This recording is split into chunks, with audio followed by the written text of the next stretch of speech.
Hi, welcome to the Commercial Gas Engineer channel. At this site I'm speccing for new boilers, so I'm going to go through that in a moment. You can feel free to share anything that you would do when you are speccing to replace a boiler.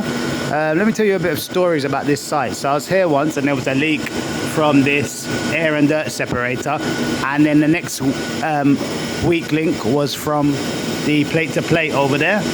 So I saw this pressurization unit, which is on one side of the system, playing about, and then the main cause of it all, the main thing that stopped the system or was making it get over pressurized when the one boiler that was on at the time was coming on, was that this particular expansion vessel here needed recharging. So I started recharging it, and boy, it took a long time, but now there's a lot more air in there and this has stopped leaking. And yeah, the system's fine. Also, when I was at this particular site, I managed to get the boiler at the other end, that boiler there, on, because the pump at the back had tripped a breaker over here. So I got that pump on, then I got that boiler commissioned, and then I got this one is on still at the moment. At the moment there's some sort of leak also I've got to investigate. I don't think it's from the PRV, but I think it's from the sections, so I'm going to have a look underneath there. As a matter of fact, let's have a little look now. Let's see what we can see.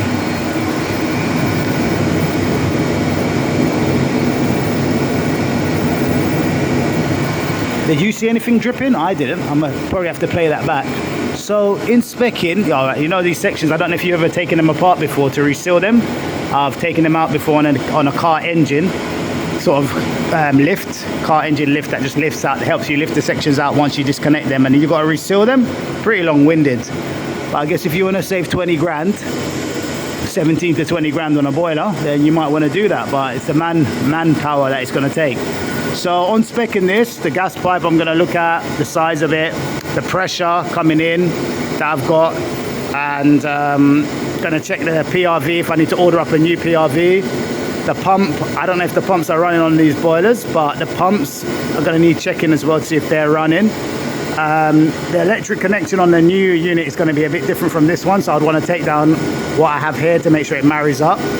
I don't need that yet, but when I'm changing the boiler, another thing is when you're coming out of the building, you need to see the steps and stuff like, are the lift and shift crew going to be able to get in? Is the door wide enough for the boiler to get through? And so on. The flue, is the flue in good condition, or do you need a flue specialist? You can get details of the flue as well, like, and so on. There's other things to consider, such as certain building standards, that the type of pumps you're using, that all these that they comply with, like building regs, because sometimes when a boiler goes in, it's okay at the time with the regs and so on, but then later there's other building regs that you have to take into account, certain things that the boiler needs. So there's a lot to consider. What else? The condensate, you have to think about the condensate as well, depending on the height of the flue, like where you're going to have the trap and so on. Has it got another trap further down the line before it leaves the building? Excuse me. The termination of the flue outside, the connection of the flue, so of the new flue and the old, how it goes together. So I'm going to consult the manufacturer on it, the kilowatts of the unit compared to the new unit, and yeah, okay, look over here we've got a trap, so they've put a trap here, which is good. Condensate, and they've built in a little trap. So there's a lot of details to get to save headache in future when the new boilers come in. What else can I show you about this site? I think I've told you everything that you need to know about the boilers, or when you're considering to put in a new boiler. So yeah, the lift and shift crew will help shift it up here. These have left and right side units, so I need to make sure I get the right unit for them. What else? I'm trying to think what else I'm missing here when changing a boiler.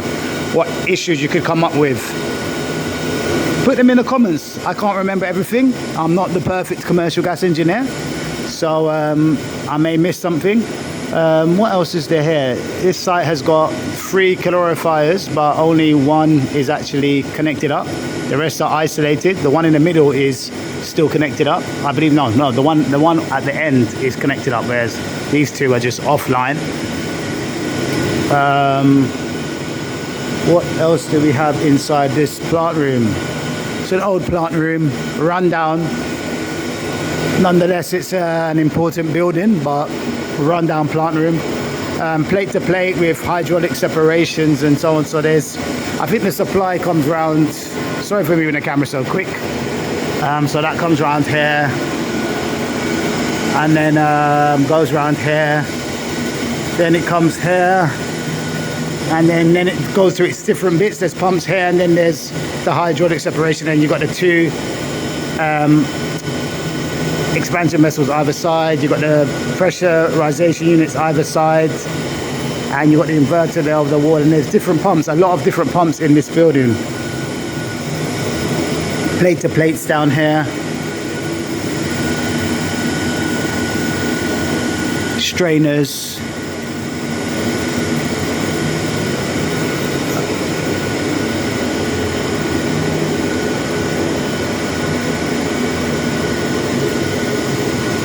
supply fan, low level supply fan, extract over there.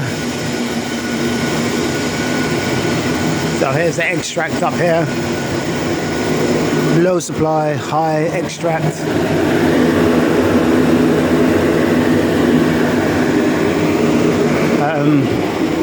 If there's a flood, we got a sump pump.